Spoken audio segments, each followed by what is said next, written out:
প্রিয় দর্শক সবাইকে স্বাগত জানাচ্ছি এবং আসসালামু আলাইকুম রহমতুল্লাহ বারাকাতু। একটি দেশের অর্থনীতি টিকে থাকে আস্থার উপর, কিন্তু সে আস্থার প্রহরের আসনে যখন একজন বসেন যার পরিচয় মূলত ব্যবসায়ী, তখন প্রশ্ন ওঠে না? প্রশ্ন ওঠাই স্বাভাবিক। বাংলাদেশ ব্যাংকের নতুন গভর্নর হিসেবে মোহাম্মদ মুস্তাকুর রহমান নিয়োগ সেই প্রশ্নের সামনে নিয়ে এসেছে। প্রিয় দর্শক, যদিও বিষয়টি কিছুটা পুরনো, কিন্তু আমি সেই বিষয়টি নিয়ে আপনাদের সামনে হাজির হয়েছি, যেটা নিয়ে আমরা একটা ছোটখাটো বিশ্লেষণ করব। এটি একটি অর্থনৈতিক দক্ষতার ভিত্তিতে নেওয়া সিদ্ধান্ত। বিএনপি কেন এই বাজে সিদ্ধান্তটা নিল? তার পেছনের কারণটা কি? বিষয়টা কি রাজনৈতিক এবং ব্যবসায়ী সমীকরণের প্রতিফলন? প্রিয় দর্শক, আজ আমরা আবেগ নয়, নীতিগত কাঠামো, স্বার্থের সংঘাত বা কনফ্লিক্ট অফ ইন্টারেস্ট, প্রাতিষ্ঠানিক স্বাধীনতা বা তার আলোকে বিষয়টি বিশ্লেষণ করব। কেন্দ্রীয় ব্যাংকের গভর্নর শুধু একটি পদ নয়, এটি দেশের অর্থনৈতিক নাবিক বা ক্যাপ্টেন আমরা বলতে পারি। তিনি ঠিক করেন সুদের হার, মুদ্রানীতি, মুদ্রাস্ফীতির নিয়ন্ত্রণের কৌশল, রিজার্ভের ব্যবস্থাপনা, ব্যাংকিং খাতের তদারকি। একজন গভর্নরের সিদ্ধান্তে প্রভাব পড়ে আপনার আমার সঞ্চয়ের উপর, আপনার আমার ঋণের উপর, টাকার মানের উপর, এমনকি বৈদেশিক বিনিয়োগের উপর। এই পদ তাই কেবলই প্রশাসনিক নয়, এটা একটা কৌশলগত পদই বটে। মোহাম্মদ মুস্তাকুর রহমান মূলত একজন গার্মেন্টস উদ্যোক্তা।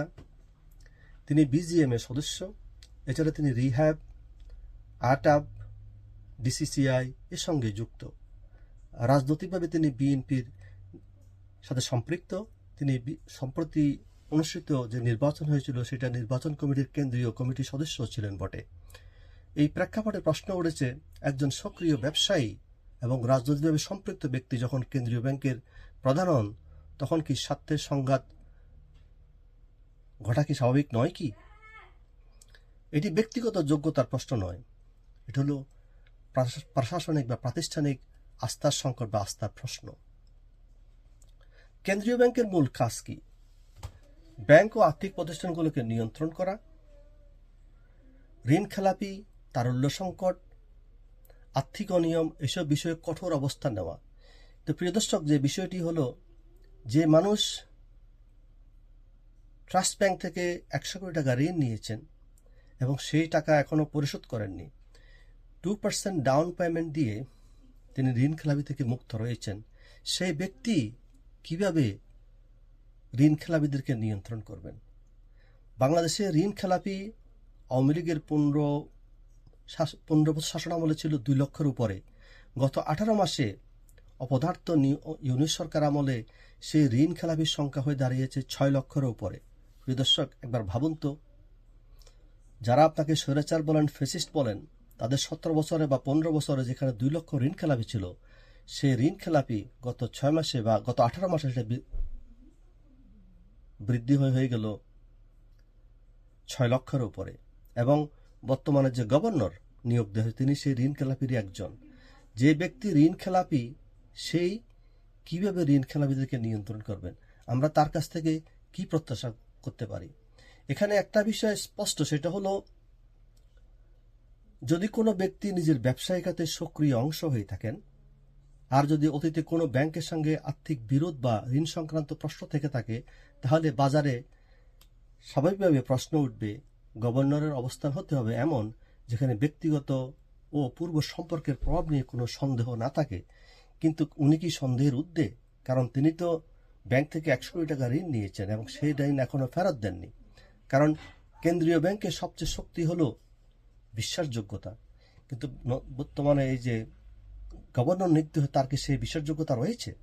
সেই বিশ্বাসযোগ্যতা নেই। প্রিয় দর্শক, বিশ্বের বেশিরভাগ কেন্দ্রীয় ব্যাংকের গভর্নর সাধারণত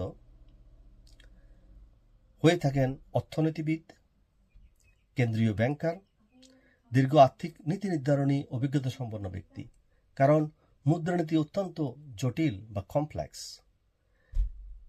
এতে মাইক্রো ইকোনমিক্স বিশ্লেষণ, বৈদেশিক বাজার, সুদের হার, বা সুদের হারের চক্র, বৈশ্বিক আর্থিক ঝুঁকি সবকিছু বিবেচনা নিয়ে কাজ করতে হয় বা কেন্দ্রীয় ব্যাংকের, এবং যার কেন্দ্রীয় ব্যাংকের গভর্নর থাকেন সেইগুলোর বিশ্বতার জ্ঞান থাকতে হয় বা উইজডম থাকতে হয়।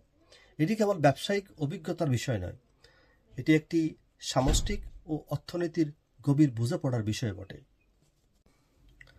অন্যদিকে কেউ কেউ বলছেন যে বাস্তব খাতের অভিজ্ঞতা থাকলে শিল্প ও রপ্তানি খাতের সমস্যাগুলো বোঝা খুবই সহজ হয়।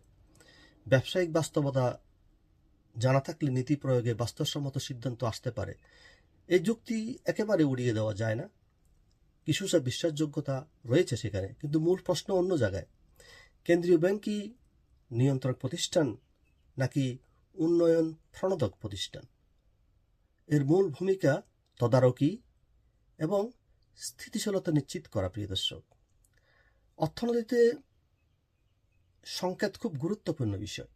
যদি বাজার মনে করে নিয়োগটি প্রাতিষ্ঠানিক দক্ষতার ভিত্তিতে হয়েছে, তাহলে বাজারে আস্থা বাড়বে, অর্থনীতির আস্থা বাড়বে, যারা বিনিয়োগকারী তাদের আস্থা বাড়বে। কিন্তু যদি রাজনৈতিক ও ব্যবসায়িক প্রভাবের ধারণা তৈরি হয়, তাহলে বিনিয়োগকারী অপেক্ষায় থাকবে বা সংকটে থাকবে, আস্থাহীনতা থাকবে। আস্থা হারালে যে জিনিসটি হয় সেটা হলো মুদ্রার উপর চাপ বাড়ে, বৈদেশিক বিনিয়োগ কমে এবং ঋণের খরচ বাড়ে। এগুলো বাস্তব অর্থনীতিতে প্রচণ্ড প্রভাব ফেলে। অবশেষে একটি প্রশ্ন খুব সহজ এবং সরল: কেন্দ্রীয় ব্যাংক কি থাকবে নিরপেক্ষ আর্থিক প্রহরী হিসেবে, নাকি ক্ষমতার সমীকরণের অংশ হয়ে উঠবে? একটি দেশের অর্থনৈতিক ভবিষ্যৎ নির্ভর করে দেশ প্রতিষ্ঠানের শক্তির উপর। ব্যক্তি গুরুত্বপূর্ণ, কিন্তু প্রতিষ্ঠান তার চেয়েও বেশি গুরুত্বপূর্ণ। আমি ব্যক্তিগতভাবে যে জিনিসটি বিশ্বাস করি বা ধারণ করি সেটা হলো, বাংলাদেশে যে দুটি গুরুত্বপূর্ণ দল রয়েছে বা বড় দল রয়েছে, বিএনপি এবং জামাত, বিএনপি এবং আওয়ামী লীগ,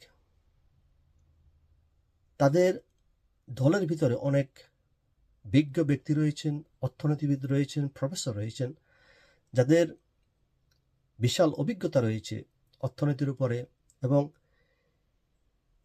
বাংলাদেশ ব্যাংকের বা অর্থনীতির পদ গ্রহণ করার জন্য। আমি জানি না বিএনপি কেন এ ধরনের একটা আত্মঘাতী সিদ্ধান্ত নিলেন, যে লোক ঋণ খেলাবে তাকে ব্যাংকের গভর্নর করলেন। সময় বলে দিবে বিএনপির এই সিদ্ধান্ত কতটা আত্মঘাতী বা কতটা বাস্তব ছিল। যদি তিনি সব বিতর্কের ঊর্ধ্বে উঠে অর্থনীতিকে চাঙ্গা করতে পারেন বা কেন্দ্রীয় ব্যাংকে সঠিকভাবে পরিচালনা করতে পারেন, সেটা সবার জন্য মঙ্গল হবে, কল্যাণ হবে। আর যদি সেটা করতে না পারেন, তাহলে নতুন নতুন অনেক বিতর্কের জন্ম হবে। তবে একটি বিষয় আমি নিশ্চিত, সেটা হলো অর্থনীতিতে আস্থা রক্ষা করাই এখন সবচেয়ে বড় চ্যালেঞ্জ বাংলাদেশে। প্রিয় দর্শক, আমরা আশা করব সে আস্থা বা যে সংকট বাংলাদেশে পড়েছে সে আস্থা ফিরে পাবে। কিন্তু বিএনপির এই আত্মঘাতী সিদ্ধান্ত, আমরা সে আস্থাকে ততটুকু সিরিয়াস নিতে পারতেছি না বলে দুঃখিত। যদি সে আস্থা ফিরে আসে আমরা খুশি হব। প্রিয় দর্শক, আজকে এই পর্যন্তই। আবার দেখা আরেকটা। Thank you for watching.